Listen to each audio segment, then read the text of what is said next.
Hello friends, welcome back to my channel.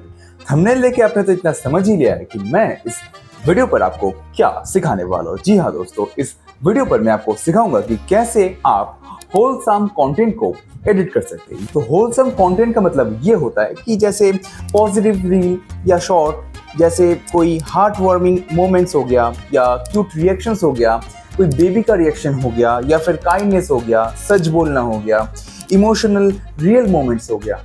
ऐसा जो moments होता है जो आपको अच्छा फील करवाता है, उसे कहते हैं होलसम कंटेंट। तो इस वीडियो पर मैं आपको बताऊंगा कि कैसे आप होलसम कंटेंट को एडिट कर सकते हैं। इसे एडिट करना बहुत ही ईजी है और बहुत ही कुछ सिंपल स्टेप्स आपको फॉलो करना है और उसके बाद आपका वीडियो या शॉर्ट रेडी हो जाएगा। ज्यादातर शॉर्ट्स लोग क्रिएट करते हैं। तो आज इस वीडियो में मैं आपको होलसम कंटेंट एडिट करने के लिए जो थ्योरी आपको पता होना चाहिए वो मैं आपको समझाऊंगा। और ये वीडियो है पार्ट 1 और पार्ट 2 में मैं आपको सिखाऊंगा कि कैसे आप होलसम कंटेंट को एडिट कर सकते हैं। बिल्कुल हैंड कैम के साथ मैं आपको सिखाऊंगा। So let's begin the tutorial.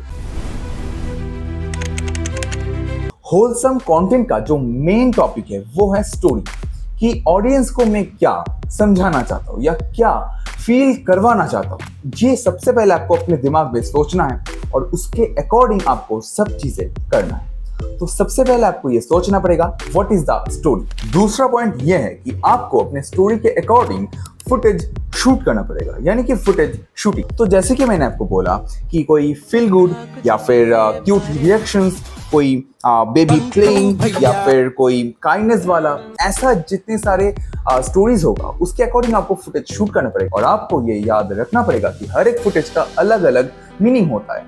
आप अगर चाहते हैं कि एक बेबी का क्यूट रिएक्शन शूट करना है तो आपको उस वक्त के लिए इंतजार करना पड़ेगा कि कब वो रिएक्शन आ सकता है।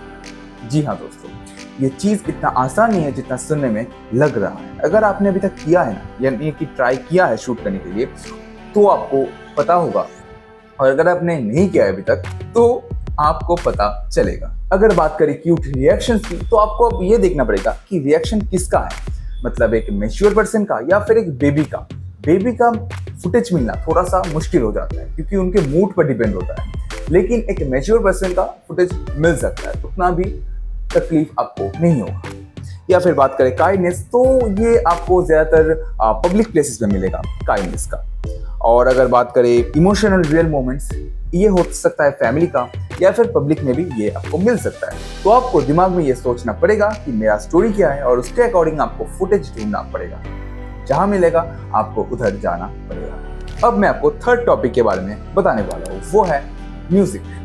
आपका स्टोरी हो गया, आपका फुटेज हो गया, अब होगा म्यूजिक। आपका स्टोरी क्या कहना चाहता है उसके अकॉर्डिंग ह्यूमन ब्रेन को अगर आपको कंट्रोल करना है तो बैकग्राउंड पे एक धीमी आंच पे आपको म्यूजिक देना पड़ेगा। वो बहुत ही मस्त है। अब म्यूजिक के इधर दो तरीके का म्यूजिक आपको लगाना पड़ेगा। तो सबसे पहला होगा बैकग्राउंड म्यूजिक, जहां पर आप यूज करेंगे कॉपीराइट फ्री म्यूजिक जो कि मैक्सिमम वीडियो को लीड करेगा।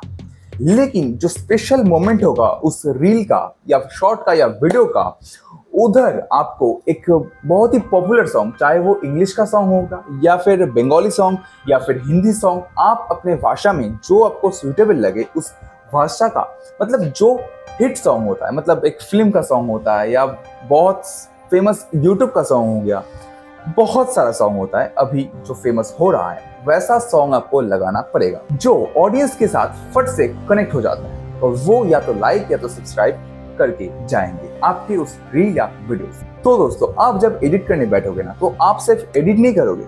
आप जब एडिट करोगे तो आपको एक ऑडियंस की तरह सोचना पड़ेगा कि क्या चीजें मैं कर सकता हूँ इस वीडियो पे। मान लीजिए मैं खुद ऑडियंस हूँ और मैं उस वीडियो को देख रहा हूँ या रील को देख रहा हूँ, तो आपको ये देखना पड़ेगा कि क्या इस रील पे या शॉर्ट पे कोई ऐसा एक पॉइंट है जहां पर मुझे लगता है नहीं, मैं अगर होता तो इसको स्किप कर देता। तो ऐसे करके आपको पूरा देखना है उस रील को या शॉर्ट को कि किस पॉइंट पे मुझे अभी भी लग रहा है कि इधर थोड़ा सा काम मुझे चाहिए। तो आपको उस हिसाब से मेहनत करना पड़ेगा। अब आते हैं फोर्थ पॉइंट, और जो कि है लास्ट पॉइंट जो आपको ध्यान में रखना पड़ेगा। स्टोरी हो गया, फुटेज हो गया, म्यूजिक हो गया, अब है टेक्स्ट। यानी कि कुछ वीडियोस ऐसा होता है, यानी कि कुछ शॉर्ट्स या रील्स ऐसा होता है जहां पर ऑडियंस को कनेक्ट करने के लिए कुछ टेक्स्ट आपको लिखना पड़ेगा। अगर मैं आपको थोड़ा सा इलाबोरेट करूं तो आपने शायद बहुत सारे रील्स पे ऐसा देखा होगा जहां पर लिखा होता है POV। अगर आपने कोई मीम देखा है तो आप देखना कि अलग अलग कैरेक्टर के सर पर अलग अलग टेक्स्ट लिखा जाता है। इसका मतलब ऑडियंस को वो डायरेक्ट कर रहा है कि आप इस कैरेक्टर को ऐसे जज करो।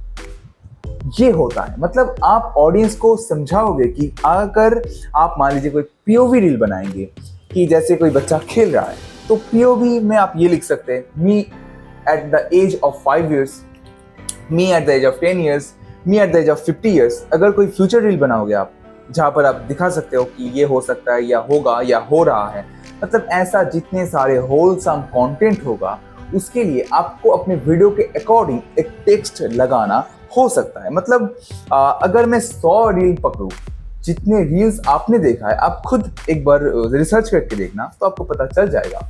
अगर आपने 100 रील्स देखा है, मैं आपको दावे से कह सकता हूँ कि 90 रील्स पर कोई ना कोई टेक्स्ट जरूर होगा। 10 रील्स ऐसा हो सकता है जिस पर कोई टेक्स्ट नहीं होगा, और मैं वो भी कह सकता हूँ कि उस 10 रील में ज्यादातर ऐसा होगा कि रिएक्शन वाला वीडियो होगा। रिएक्शन चाहे बेबी का हो या फिर कोई क्यूट रिएक्शन हो या फिर कोई पब्लिक रिएक्शन हो। रिएक्शन वीडियोस पर ज्यादातर कम आते हैं टेक्स्ट, लेकिन बहुत सारे रिएक्शन वीडियोस पर भी आते हैं, मैंने खुद देखा है। तो दोस्तों आज का वीडियो बस इतना ही। थ्योरी क्लास कंप्लीट हो चुका है। होलसम कंटेंट एडिट करने के लिए यही 4 पॉइंट्स आपको ध्यान में रखना है, जिसकी मदद से आप होलसम कंटेंट को एडिट कर पाएंगे, जो कि बहुत ही इजी होता है। अगर आपको वीडियो पसंद आया है तो एक लाइक करना, और चैनल पर नए हैं तो सब्सक्राइब कर लेना, और कमेंट पर आप जरूर बता के जाना कि वीडियो आपको कैसा लगा है। और दोस्तों एक बात कि बहुत दिनों बाद मैं एक वीडियो शूट कर रहा हूँ मेरे एडिटिंग चैनल के लिए, जो आप अभी देख पा रहे हैं। तो बहुत हिम्मत करके मैंने सोचा भाई कुछ ना डालने से अच्छा है कुछ डालूं, चलता रहे, मैं जितना प्रोग्रेस करता रहूंगा, बस मेरा एक टीम हो और मैं हर एक चैनल पर एक्टिव हो जाऊंगा, जैसा कि मैंने आपको बताया था इस वीडियो पर। लेकिन फिर मैंने सोचा कि नहीं भाई करते कुछ, महीने में एक वीडियो तो मैं डाल ही सकता हूँ, इतना तो मैं बिजी नहीं हूँ, एक तो मैं जरूर डालूंगा, ये वादा रहा आपसे। और दोस्तों नेक्स्ट वीडियो मैं जितना जल्दी हो सके लाने की कोशिश करूंगा, और बहुत दिनों बाद आया हूँ, अगर कोई भूल चूक हुआ है तो जी माफ कर देना। 2-3 वीडियोस में मैं आपसे फिर से घुल मिल जाऊंगा, तो ज्यादा चिंता करने वाली कोई बात है नहीं। तो दोस्तों मिलते हैं अगली वीडियो में, तब तक के लिए जय हिंद। दोस्तों सब्सक्राइब कर लेना, क्योंकि बहुत जल्दी नए नए वीडियोस आने वाले, मैं दबा के ट्यूटोरियल्स दिखाऊंगा, और ज्यादातर जो ट्यूटोरियल्स मैं आपको दिखाऊंगा वो फोन पर ही दिखाऊंगा, मैं आपसे ये वादा करता हूँ। सो सी यू।